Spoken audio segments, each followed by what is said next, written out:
আসসালামু আলাইকুম ও রহমতুল্লাহি ওবারাকাতু। আশা করি আপনারা সকলে ভালো আছেন এবং সুস্থ আছেন। আমি এখন আছি নওগাঁ জেলা নিয়ামতপুর থানা মির্জাপুর গ্রামে।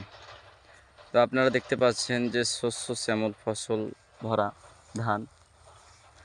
তো কিছুদিন পরই হয়তো এই ধানটা কাটা পড়বে। আপনারা দেখতে পাচ্ছেন 99%ই ধানটা পেকে গেছে। হয়তো আর এই 5-6 দিনের ভিতরে ধানটা কাটা পড়বে। আবার আকাশও খুব তীব্র গরম, আপনারা দেখতে পাচ্ছেন। তো এই যে দেখেন, এদিকে ফের ট্রাক্টরে ধান তুলি হচ্ছে। এই যে দেখেন, ট্রাক্টরে ধান তুলছে ওদিকে।